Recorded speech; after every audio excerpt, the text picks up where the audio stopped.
Mudah-mudahan semua berada dalam kesihatan yang baik. Saya doakan amin ya rabbal alamin insyaallah. Nahmaduhu wa nasta'inuhu wa nastaghfiruh wa na'udzu billahi min shururi anfusina wa min sayyiati a'malina. May yahdihillahu fala mudilla lahu wa man yudlil fala hadiya lahu. Asyhadu an la ilaha illallah wahdahu la syarika lahu wa asyhadu anna Muhammadan 'abduhu wa rasuluh. Qala Allah Ta'ala fi kitabihil aziz. A'udzu billahi minasy syaithanir rajim. Bismillahirrahmanirrahim. Ya ayyuhan nasu ittaqu rabbakumul ladzi khalaqakum min nafsin wahidah wa khalaqa minha zawjaha wa bassa minhuma rijalan katsiran wa nisaa'a wattaqullaha alladzi tasaaluna bihi wal arham innallaha kana 'alaykum raqiba. وقال الله تعالى والذين جاهدوا فينا لنهدينهم سبلنا وإن الله لمع المحسنين. وقال النبي صلى الله عليه وسلم من سلك طريقا يلتمس فيه علما سهل الله له إلى الجنة. وقال أيضا اقرأوا القرآن فإنه يأتي يوم القيامة شفيعا لأصحابه. اللهم إني ظلمت نفسي ظلما كثيرا لا يغفر الذنوب إلا أنت فاغفر لي مغفرة من عندك وارحمني إنك أنت الغفور الرحيم. رب اشرح لنا صدورنا ويسر لنا أمورنا واحلل عقدة من ألسنتنا يفقهوا أقوالنا. فأما بعد. Alhamdulillah summa alhamdulillah. Kita panjatkan kesyukuran kepada Allah Subhanahu wa ta'ala dengan kurniaan serta limpahan nikmatnya yang masih diberikan kepada kita. Nikmat umur, kesihatan, iman, Islam serta taqwa, nikmat kerjaya, dapat hadir dalam keadaan yang baik, meneruskan kewajipan dan tugasan kita, bermacam nikmat yang masih Allah berikan dan pinjamkan kepada kita. Mudah-mudahan kita menjadi hamba Allah yang terus bersyukur, dan bukti kesyukuran itu kita setiap hari memikirkan amal ibadah ditambahkan amal soleh serta kebajikan. Bila sebut amal kebajikan, dia bukan hanya kebaikan untuk diri kita, pahala untuk diri kita sahaja. Bila sebut amal kebajikan ataupun berbakti, itu yang Allah sebut al-abrar di dalam Al-Quran, mesti yang kita lakukan itu orang lain dapat manfaatnya, baru dinamakan amal kebajikan. Ya, ramai orang melaksanakan perkara-perkara yang baik, kewajipan-kewajipan yang telah Allah berikan, tetapi untuk dirinya sendiri. Jangan kita terlupa untuk memikirkan bagaimana kita boleh bantu agama Allah setiap hari. Orang yang susah, jiran, rakan, mungkin ada yang tidak sehat, kita datang menziarahi. Ini semua yang disebut berbakti dan amal-amal kebajikan. InsyaAllah mudah-mudahan kita tidak lupa untuk melakukan perkara tersebut. Amin. Selawat serta salam ke atas baginda Nabi sallallahu alaihi wasallam, ahli keluarga baginda, para sahabat, para tabi'in, tabi'in, para salafus salih. Terima kasih tuan-tuan yang berada bersemuka dengan saya ataupun yang berada di online live di sana. Mudah-mudahan Allah memberkati pertemuan kita yang ringkas ini. Sementara kita menantikan sebentar lagi sama-sama kita solat zuhur. Pada petang ini kita akan pergi pada surah yang ke-6 di dalam Al-Quran, iaitu surah Al-An'am. Mas dia baru masuk kan? Baik. Pada pertengahan Disember yang lepas, kita telah melihat surah Al-Ma'idah yang menceritakan tentang hidangan. Telah saya sebutkan menu. Mungkin ada di kalangan kita yang suka ke restoran-restoran yang tertentu, kawan duk bagi tahu kita pergi. Mungkin sebab kita pergi itu, kawan kita bagi tahu menunya sedap, harga berbaloi, macam-macam sebab lah kita pergi. Tetapi kedatangan baginda Nabi SAW membawa 114 menu, yang mana menu dan hidangan ini bukan untuk badan kita jadi semakin besar, you makan banyak kan semakin besar, ya. Tetapi menu yang Nabi bawa ini iaitu surah-surah di dalam Al-Quran untuk rohani kita, untuk dalaman kita, spiritual kita. Yang itu lebih penting berbanding kita utamakan yang fizikal. Bukan tak penting fizikal dia lah, tak makan mati dia pula. Ya, tetapi jangan kita terlupa ramai orang sehat, 'Tubuh badannya, fizikalnya, tetapi rohnya kosong.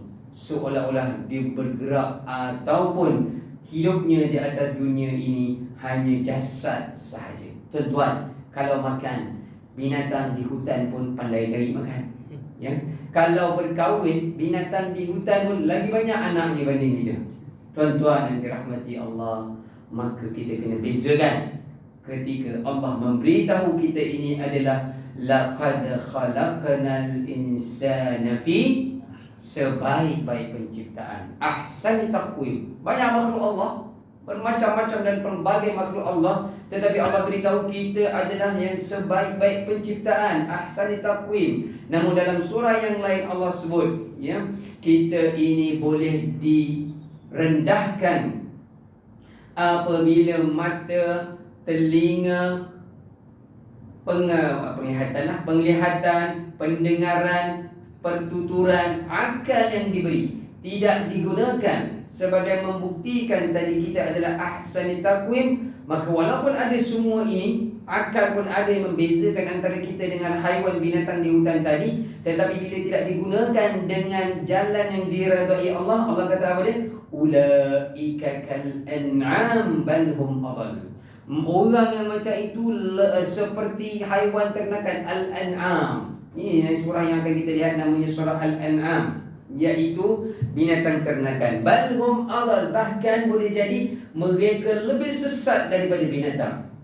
Ya, pergi bunuh anak, ya, pergi buang, pergi ambil hak orang, macam-macam. Ya. Jadi dengan akal yang Allah berikan, maka mudah-mudahan insya-Allah kita buktikan kita adalah ahsani taqwim. Tuan-tuan yang dirahmati Allah, surah yang ke-6 pada petang ini namanya binatang ternakan, Al-An'am. Nak tanya, tuan-tuan dekat rumah ternak apa?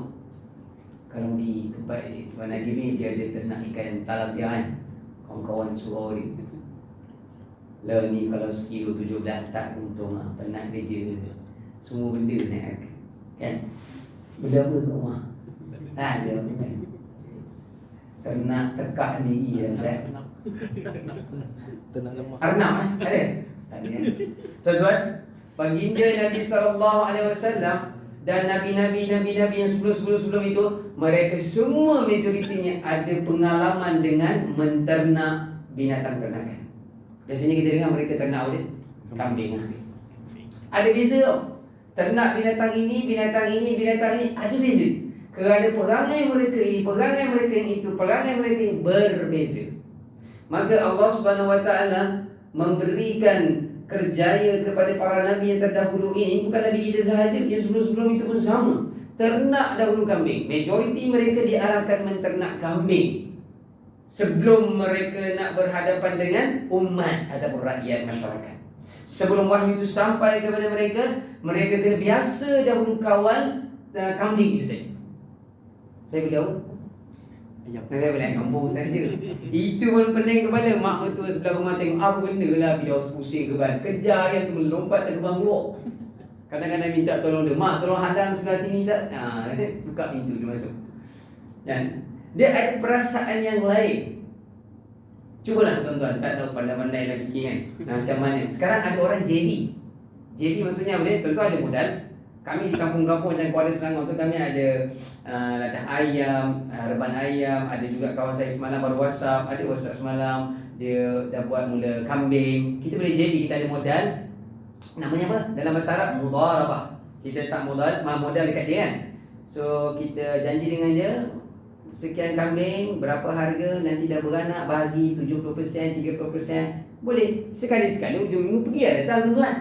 Sekali-sekala kotorkan badan. Tuan-tuan yang dirahmati Allah, ada sunnah, apa ada sunnah? Bela kambing. Jadi Allah Subhanahu Wa Taala beritahu kepada kita, sesiapa yang ada pengalaman ataupun sunnatullah, iaitu sunnah para nabi ini, mereka yang membela terutamanya kambing ataupun yang berkaki empat ini, insya-Allah dia akan mudah kawal manusia.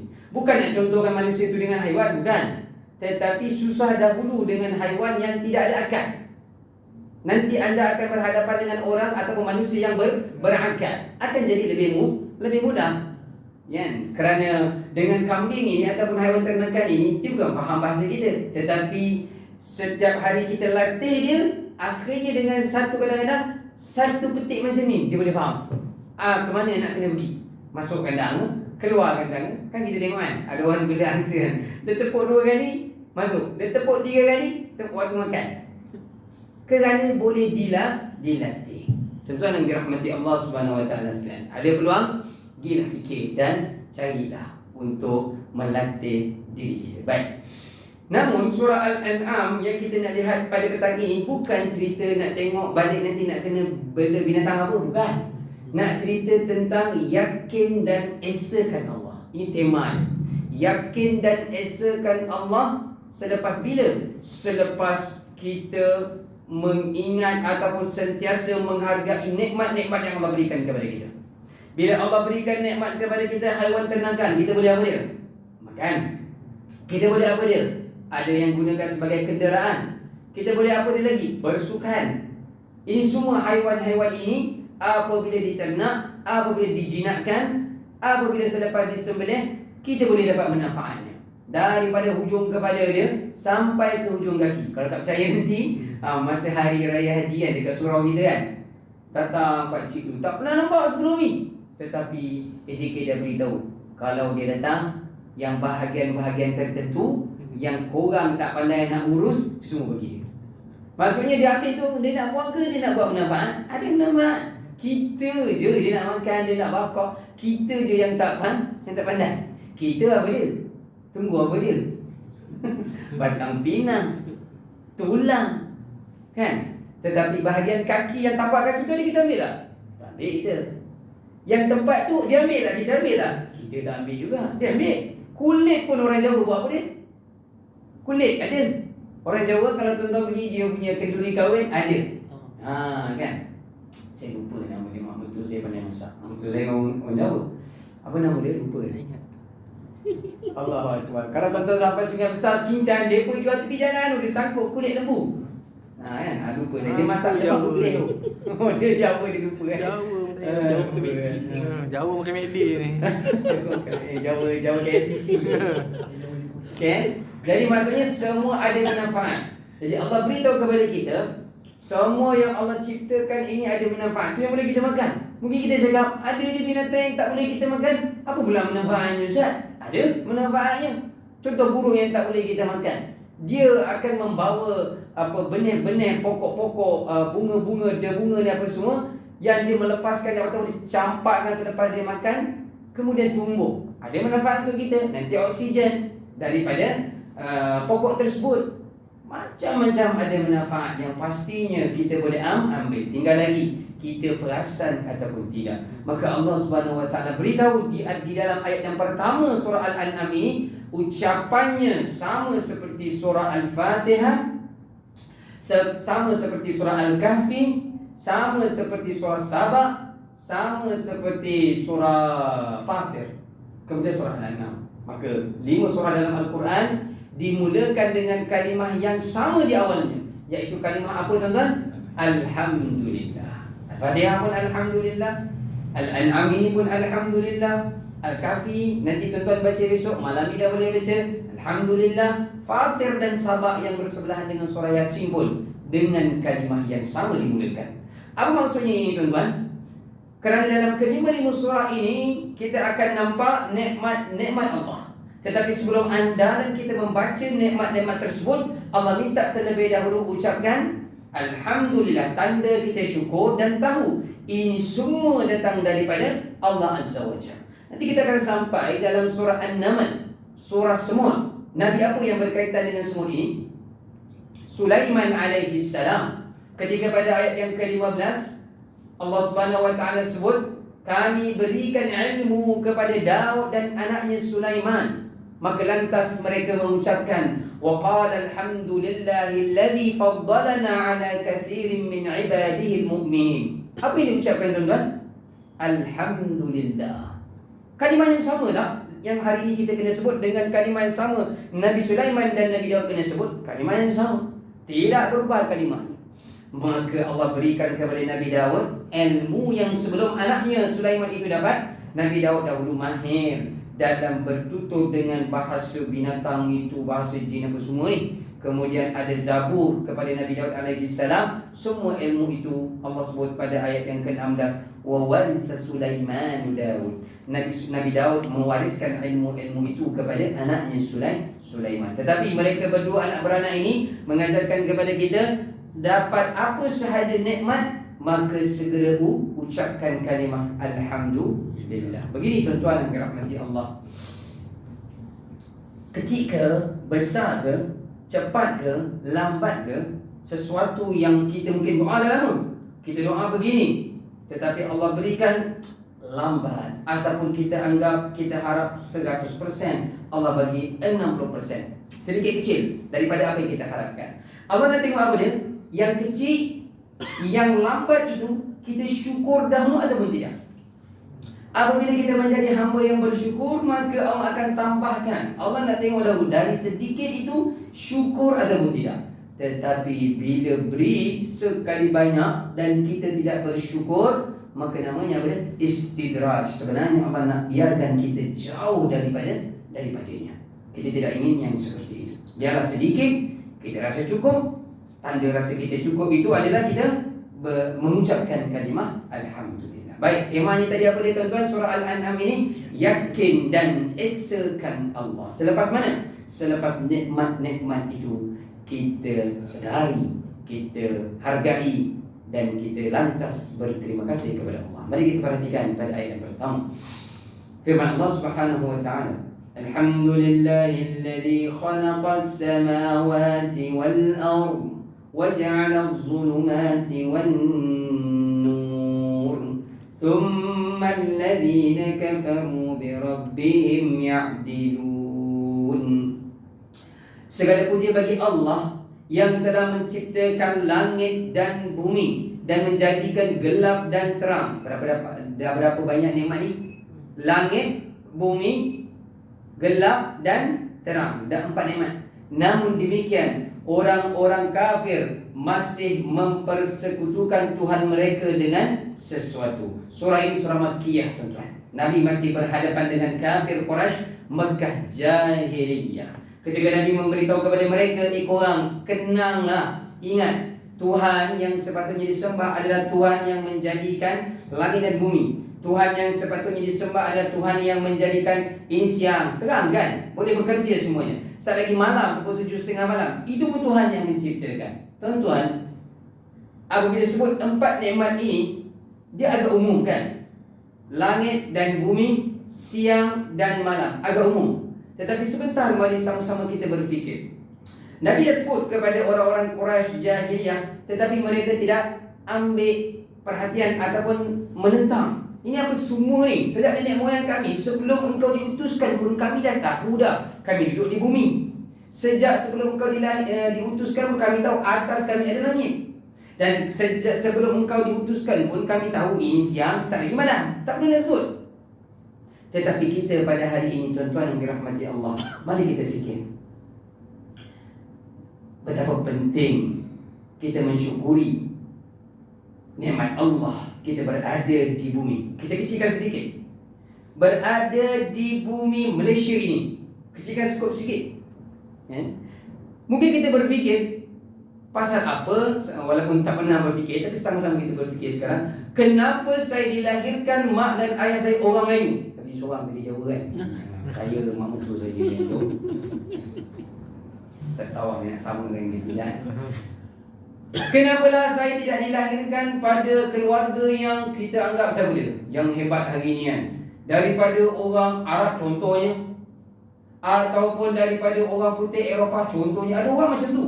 Dia lagi bangga bangsa orang lain daripada bangsa dia, ataupun dia lagi bangga keturunan orang lain daripada keturunan dia. Sampai hari ini sanggup ubah pakaian ataupun tak nak cakap Melayu. Saya geram tu ya. Tiba-tiba dekat shopping complex dia boleh speaking dengan anak dia.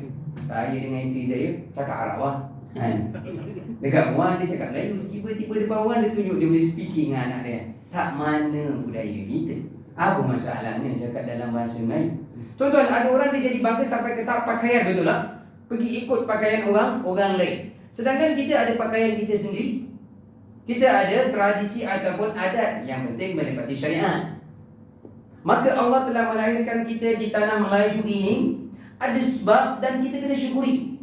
Cuba bayangkan tuan-tuan, yang tiba-tiba automatik office kata besok kena pindah dekat Arab Saudi, macam Semurungan kat Madinahan. Sekarang musim sejuk, siapa sampai demam dulu tu standard tuan-tuan. Demam 3 hari. Tu signalnya apa dia? Kita punya tubuh badan belum bersedia. Tapi mereka cuaca sampai 50 darjah Celsius nanti bulan Ramadan tu, mereka relax ke? Kita dengar pun dah macam tak percaya kan? Tuan-tuan, masa zaman saya belajar kan, bulan Ramadan buka aircon kereta tu sampai habis. Wih, tak rasa aircon pun pergi bengkel. Dia kata ni elok, mana ada rusak. Workshop dia cakap panas. Kita tak biasa.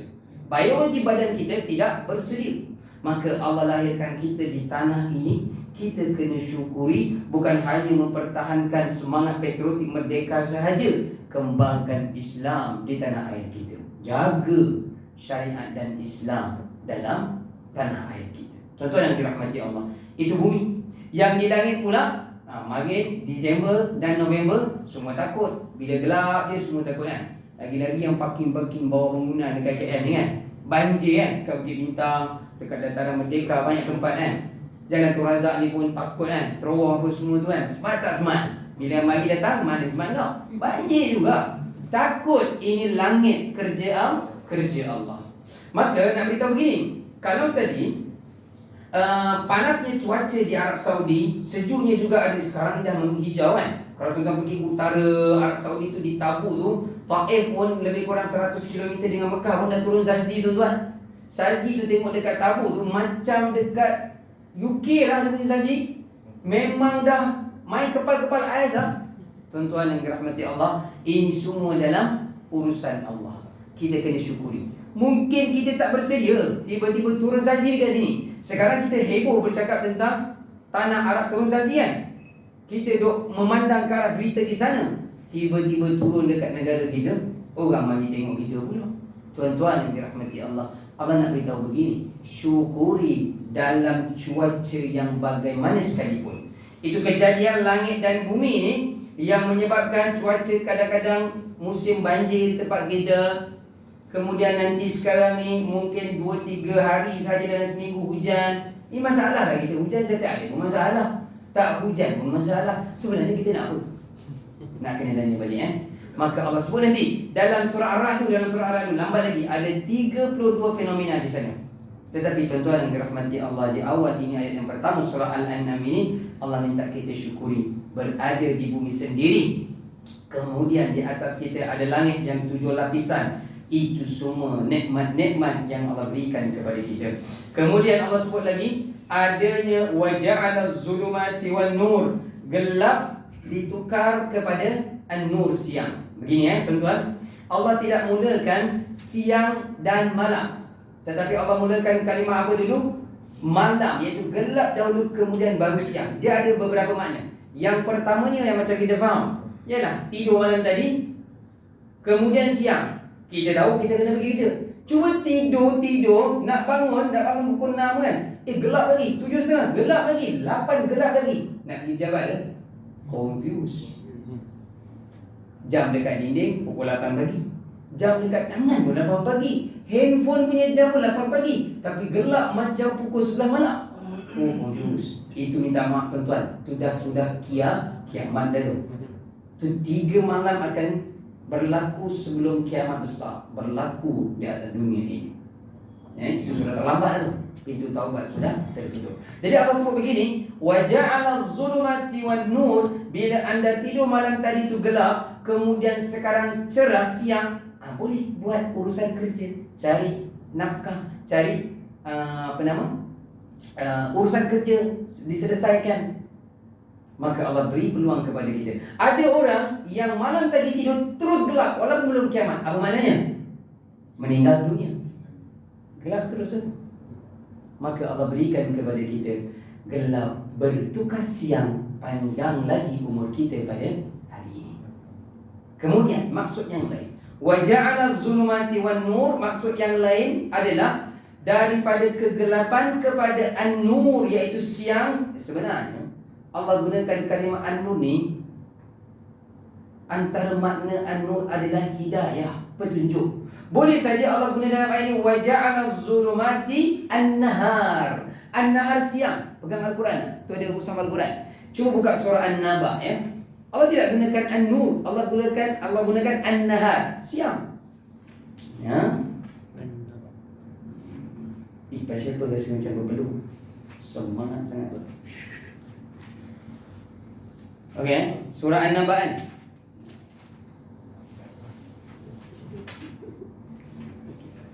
Oh, ada ekor yang tak faham. Okey. Kalau surah An-Naba, tu nanti buka surah An-Naba kan. Pada ayat yang ke-11 ataupun pada ayat ke-10 lebih cantik. Allah sebut al-lail, malam, kemudian ayat 11 an-nahar, siang. Wa ja'ala al-laila libasa wa ja'ala an-nahara ma'asha. Kata Allah ayat 10, dan kami telah menjadikan malam dengan kegelapannya. Tadi itu dalam surah Al-An'am, az-zulumat, gelap.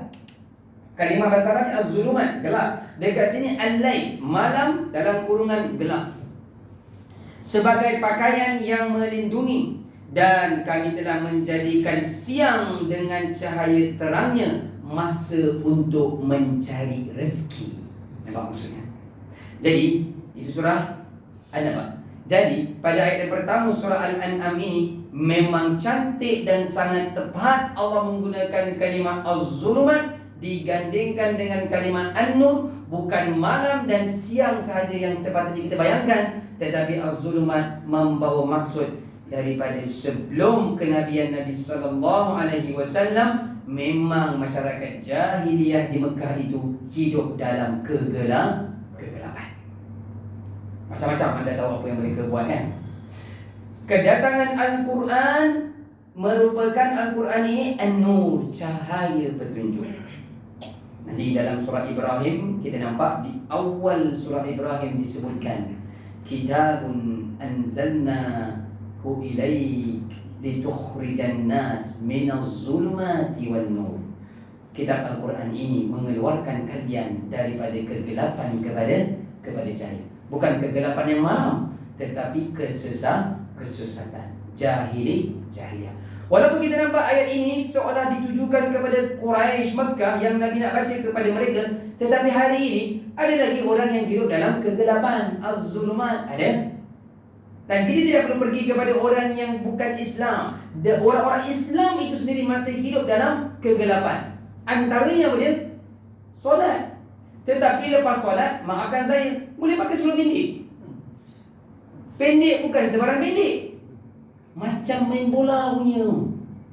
Dia bukan pendek takat keting sampai nampak kepala dia. Tadi nampak macam abang ni solat sama ke semua? Apa kesan solat? Lagi dalam kegelapan orang Islam solat. Keluar pintu solat dia surau, buka tudung. Di mana sebenarnya solat itu ataupun Al-Quran itu ataupun kedatangan Islam itu membawa dia kepada An-Nur, cahaya. Banyak lagi contoh sebenarnya, tetapi tuan-tuan yang dirahmati Allah, pastikan antara nikmat yang kita kena ucap alhamdulillah adalah kerasulan Nabi sallallahu alaihi wasallam, dan kerasulannya itu bersama dengannya adanya Al-Quran yang sejak daripada turun kepada Nabi SAW sampai kepada kita hari ini, sampai kepada kiamatnya dunia ini, begitulah ayat-ayatnya, tidak pernah berubah dan dia relevan sesuai sehingga dunia ini kiamat. Dia bukan nanti ada orang Islam pada hari ini beritahu, alah apa nak ikut ayat ni gini, nampak macam kongkong kita tak moden lah. Ini sesuai pada zaman dia turun kat Mekah dan di Madinah. Orang yang seperti ini pun sebut orang Islam, tuan-tuan. Orang Islam. Maka dia nampak, Allah sebut dalam ayat yang lain, ada orang Islam yang sebahagian hukum Allah dalam Al-Quran dia beriman, sebahagian yang lain dia tidak beriman. Kenapa? Kenapa yang itu dia beriman, yang ini dia tidak beriman? Kerana yang dia buat tu, nampak ni betul lah, Al-Quran sebut, aku beriman dengan ni. Tetapi bila tiba ada yang ayat yang lain melarang apa yang dia buat selama ini, dia jadi tidak beriman dan menolak. Kumpulan ini wujud dalam negara Malaysia ini, tuan-tuan. Wujud.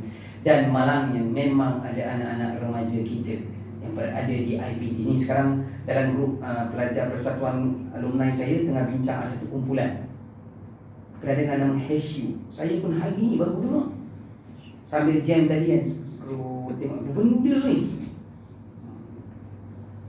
Okay, tuan ni boleh pasang-pasang sikit dekat-dekat. Ini orang Islam ni, dekat pejabat. HU, dia bukan ketenangan dalam solat, tetapi meditation, kan? Kan? Itu di pejabat tu, kawan tu dapat tangkap, tapi kena selotok bebek. Islam.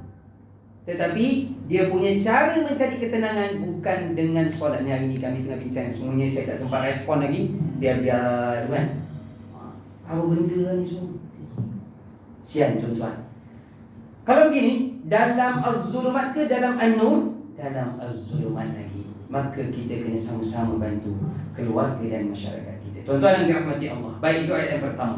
Kemudian, jika anda ada yang memegang Al-Quran, kita akan nampak pada ayat yang kedua, pada ayat yang ketiga, Allah ada ulang kalimah ini, huwa. Yang untuk pengetahuan anda, surah Al-An'am, surah yang ke-6 ini, sangat banyak Allah ulang kalimah huwa. Sangat banyak Allah ulang kalimah kul. Apa maksud huwa? Huwa ini dhamir, kata ganti. Dia dalam surah Al-An'am ini yang huwa itu semua kembali kepada Allah Azza wa Jalla. Dia yang apa? Dialah yang menciptakan kamu, ayat 2, daripada tanah. Kemudian dialah Allah yang menetapkan ajal kematian kamu dan tempoh waktu tertentu yang hanya diketahui olehnya Allah. Namun demikian kamu masih meragukan. Tengok tu ayat 2, ada huwa dan huwa. Ayat yang ketiga, wa huwallahu fis samawati wa fil ard, dan dialah Allah yang disembah di langit ataupun di bumi. Diulang beberapa kali ya dalam surah Al-An'am ini. Kemudian kalimah yang juga kerap diulang dalam surah Al-An'am ini adalah kalimah kul, yang macam kita baca, kul huwallahu ahad, ataupun kul ya ayyuhal kafirun, ataupun kul a'udzu birabbil falaq. Tu kalimah kul yang qaf dan lam bergabung, itu kul. Apa maksudnya ni? Katakanlah wahai Muhammad. Jadi kalimah kul dalam surah Al-An'am ini terjemahannya tidak ada yang lain kecuali Allah bimbing Nabi kita sallallahu alaihi wasallam, katakan wahai Muhammad, begini-begini skripnya bercakap dengan orang-orang Quraisy Makkah. Tuan-tuan yang dirahmati Allah, ada ketika di dalam Al-Quran Allah memberitahu kepada Nabi kita sallallahu alaihi wasallam cara untuk beritahu kepada Quraisy Makkah ataupun orang kafir di Madinah dalam bentuk cerita-cerita umat terdahulu. Maka Nabi baca cerita umat terdahulu, harapnya mereka boleh ambil iktibar. Itu satu cara Allah ajar Nabi. Cara yang kedua, apabila mereka terlampau degil, keras kepala, terus menentang, maka Allah akan datangkan cara metod yang kedua, iaitu dengan cara kul. Katakan wahai Muhammad, kul ya ayyuhal kafir, katakan wahai Muhammad kepada mereka, wahai orang-orang kafir. Maksudnya apa? Nabi memang tak boleh adjust skripnya itu, mesti kata sebiji-sebiji seperti yang Allah ajarkan kepadanya. Jadi apa pengajaran untuk kita, tuan-tuan? Apa pengajaran? Walaupun ayat yang seperti itu, yang kul ini, dia berada dalam surah Al-An'am ini pada ayat yang ke-19. Kalau boleh saya bacakan terus terjemahannya.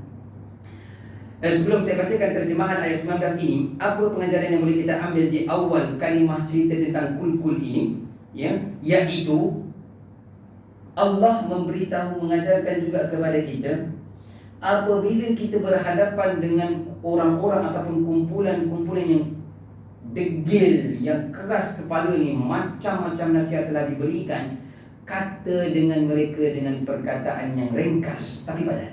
Itu maksudnya ya. Contoh, saya suka buat contoh macam ni.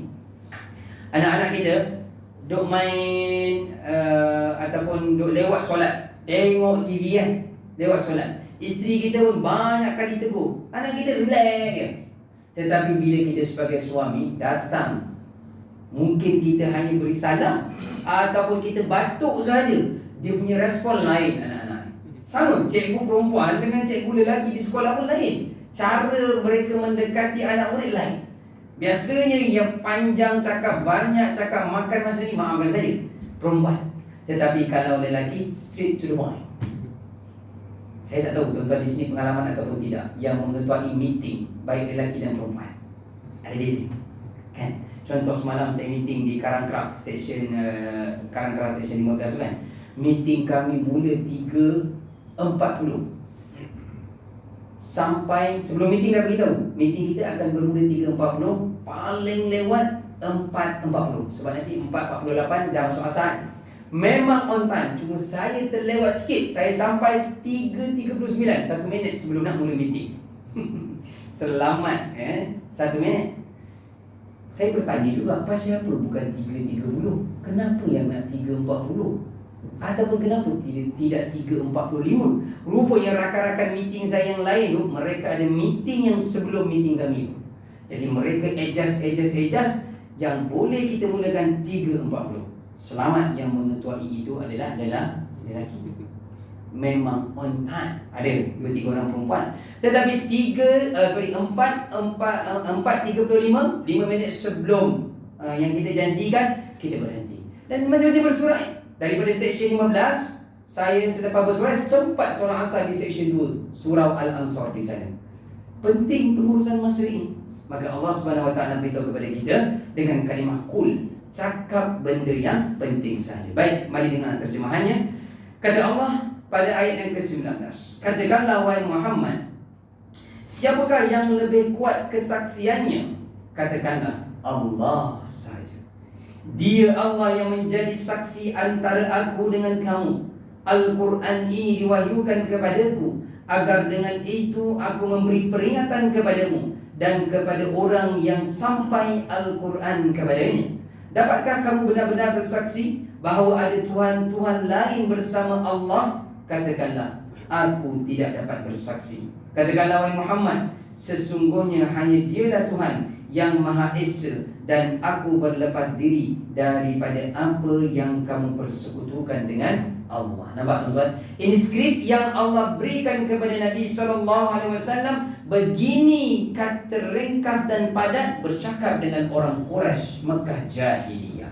Tak perlu nak panjang-panjang lagi ya, kerana mereka semakin degil. Tuan-tuan, di hujung-hujung Al-Quran, kenapa surah-surahnya pendek-pendek, tidak seperti panjang-panjang di awal Al-Quran? Kerana di hujung Al-Quran itu ayatnya ringkas, padat, beritahu kalau ikut dapat pahala, kalau menentang tempatnya neraka. Ringkas dan padat. Qul ya ayyuhal kafirun. Di hujungnya apa? Lakum dinukum waliyadi. Bagi kamu agama kamu, bagi kami agama kami. Tidak ada. Kenapa ayat itu turun? Kerana orang Quraisy datang kepada Nabi, dia beritahu, Muhammad, kami boleh ikut agama yang kau bawa ni, tapi boleh tak kita deal macam ni? 5 hari kami sembah Tuhan kau, 5 hari engkau sembah patung kami pula, berhala kami pula. Mereka nak deal, harapnya Nabi boleh ikut agama mereka. Tetapi Allah ajar turunkan surah Al-Kafirun dengan ayat yang terakhir itu begitu tegas, bagi kamu agama kamu, bagi kami agama kami. Tuan-tuan yang dirahmati Allah, maka surah Al-An'am seperti ayat yang ke-19 ini mengajarkan kepada kita, apabila kita bercakap ataupun kita mengetuai sebarang meeting, program ataupun sebagainya, kita pun dah memang ketua keluarga, bercakap ringkas dan padat agar yang mendengar, mad'u, namanya mad'u, yang mendengar itu tidaklah rasa menunggu-nunggu apa yang kita nak sampaikan, supaya jimat masa dan capai apa yang dikehendaki. Saya kira mesti membaca satu ayat ini kerana surah ini dinamakan surah Al-An'am, iaitu pada ayat 138. Sedikit lagi. Surah ini agak panjang ya, cerita tentang apa yang dilakukan oleh orang-orang Quraisy Jahiliyah. Saya bacakan ayatnya 138 terjemahannya. Dan mereka berkata, siapa mereka ni? Orang-orang Quraisy Jahiliyah. Mereka berkata, yakni mengikut tanggapan mereka, inilah haiwan ternakan. Al-An'am itu tadi tuan-tuan. Inilah haiwan ternakan dan hasil bumi yang dilarang, tidak boleh dimakan kecuali orang-orang yang kami kehendaki. Dan ada pula haiwan yang diharamkan, yakni tidak boleh ditunggangi. Dan ada haiwan ternakan yang ketika disembelih tidak disebut nama Allah, itu semua sebagai penipuan terhadap Allah. Kelak Allah akan membalas semua yang mereka yaftarun, yang mereka ada-adakan itu. Ini cerita tentang apa dia tuan-tuan? Tafsiran ayat 138 ini adalah rupa-rupanya ketika ayat ini turun, orang-orang Quraisy jahiliyah Allah berikan nikmat yang banyak kepada mereka. Dua. Yang pertamanya, haiwan ternakan, unta, lembu, kambing yang mereka ternak ini mengeluarkan hasil yang banyak, semakin sihat dan subur. Yang kedua, tanaman-tanaman mereka. Jadi dari industri ternakan dan industri tanaman, Allah berikan nikmat yang banyak. Kemudian hasil itu mereka bawa, ada satu hari dalam setahun mereka bawa ternakan yang mereka ternak ini dan tanaman mereka ini, hasil itu dibawa di sekitar Kaabah, dibawa dikumpulkan di situ. Bila kita, contohlah, kita berada pada hari yang macam itu, apa yang tergambar di fikiran kita? Sama ada untuk berniaga, kita yang datang nak membeli, ataupun mungkin ada orang nak berikan sumbangan. Sebab dalam setahun itu, sehari itu saja dikumpulkan. Maksudnya hari ini kita kata macam maha tu lah, maha dekat Serdang tu kan, ramai orang datang. Tetapi ketika orang bagi datang ramai, mereka kata ada yang ternakan dan tanaman ini kami boleh berikan kepada orang tertentu, dan ada orang yang tak boleh dapat. Satu. Yang kedua, ketika mereka menyembelih haiwan yang mereka nak berikan kepada orang-orang yang mereka fikir itu rakan mereka, dalam keadaan sembelih itu mereka tidak sebut nama Allah. Sembelihan yang seperti itu haram. Semua ini sebenarnya mereka sengaja mengharamkan apa yang Allah halalkan, dan mereka menghalalkan apa yang Allah haramkan. Maka Allah sebut di hujung ayat itu, sayajzihim bima kanu yaftarun. Mereka, Allah akan membalas mereka dengan apa yang mereka ada-adakan itu. Jadi nampak cerita ayat ini tentang perangai mereka itu tuan-tuan. Apa tadabbur dan kaitan kita pada hari ini dengan ayat yang seperti ini? Apa yang boleh kita kaitkan? Maka tuan-tuan yang dirahmati Allah, seperti di awal tadi yang saya sebutkan, bermacam nikmat yang telah Allah berikan kepada kita. Antara bukti yang paling terbesar tanda syukur kita dengan nikmat ini adalah yang Allah berikan itu kita keluarkan semula. Ya, ada beberapa tempat saya tak pasti di tempat tuan-tuan di sini ataupun di Masjid Surau, kalau ada yang dah buat bagus, masya-Allah. Di tempat saya di Ijuk, di Bukit Padang tu, sudah masuk lembu yang ke-9 untuk Idul Adha nanti. Lembu ke-9. Jadi kalau siapa nak daftar tu, masih jalan lagi dalam WhatsApp group komuniti kami tu. Maksudnya apa tuan-tuan? Daripada sekarang kita dah merancang, sebenarnya dia dah mula daripada selepas Idul Adha yang lepas. Siapa nak masuk? Lembu pertama, lembu kedua, sekarang lembu ke-9. Dan larat ke tidak, nanti banyak lembu kan. Semua pakat balik kampung pula. Tuan-tuan, maksud saya apa dia? Sudah fikir ataupun tidak menyertai korban yang akan datang ini. Tanda syukur kita, kita boleh plan, ya. Bulan ni 100 atau bulan ni 200, sebab semakin dekat, kan. Bulan ni 200, bulan 200, bulan cukup 800. Kita boleh sertai korban. Tak mampu satu bahagian, ambil 2 bahagian. Tak mampu lembu, ambil seekor unta lah. Tuan-tuan, berapa ekor Nabi sembelih setiap tahun Idul Adha? 100 ekor unta bang, bukan kambing bang. Rumah Nabi dengan rumah kita bagaimana? Malu Dan Nabi menyembelih dengan tangannya sendiri. Belum tentu kita, kan? Malu. Maksudnya apa? Nabi plan. Walaupun rumahnya dalam keadaan uzur. Bagaimana keadaan uzurnya rumah Nabi tu Nabi? Tahu tidak? Nabi nak masuk rumahnya kena tunduk tuan-tuan. Kemudian ketika Nabi solat malam, nak sujud tu Nabi kena apa dia? Alihkan kaki isterinya yang sedang tidur. Oh, kita bangun malam isteri belum jauh sana, bukan dekat di samping. Tuan-tuan, kan? Rumah kita bukan setakat masuk nak tunduk. Ada orang rumah boleh main badminton lagi dalam ruang tamu dia. Tinggi ke shilling tu. Tetapi Nabi setiap tahun korban 100 ekor unta. Hari ini unta harga berapa? Kurang lebih 6,500 ke 7,000. Ada apa 100 ekor tuan-tuan? Ini semua ketika kita bersyukur dengan apa yang Allah berikan, maka kita akan usaha untuk melaksanakan ibadah korban setiap hari. Sebagai penutup 2 minit yang terakhir, sangat penting ayat ini, iaitu ayat 160. Allah sebut ayat 160 surah Al-An'am ini hanya khusus untuk umat Nabi SAW, dan ayat 160 surah Al-An'am ini juga mesti difahami untuk sesiapa yang nak memahami surah yang selepas ini. Surah selepas ini namanya Al-A'raf, iaitu tembok yang tinggi. Sekumpulan manusia nanti di mahsyar Allah, ada orang dah masuk syurga, ada orang dah masuk ke neraka. Tiba-tiba ada sekumpulan manusia berhenti di atas Al-A'raf, surah yang ke-7. Untuk memahami surah Al-A'raf itu, mari dengar terjemahan ayat 160 surah Al-An'am ini. Kata Allah, barang siapa yang melakukan satu kebaikan, itu terjemahan yang tepat. Barang siapa yang melakukan satu kebaikan, nescaya dia akan mendapat balasan 10 kali ganda amalannya. Dan barang siapa yang melakukan satu kejahatan, nescaya dia akan dibalas seimbang dengan kejahatannya. Mereka itu sedikit pun tidak akan dirugikan, yakni dizalimi. Tuan-tuan yang dirahmati Allah, ayat ini, ganjaran ini, balasan ini hanya khusus untuk umat Nabi sallallahu alaihi wasallam. Tidak diberikan kepada umat yang lain. Apa dia tadi? Satu amal yang baik kita buat, hasanah namanya dalam bahasa Arab, Allah berikan berapa?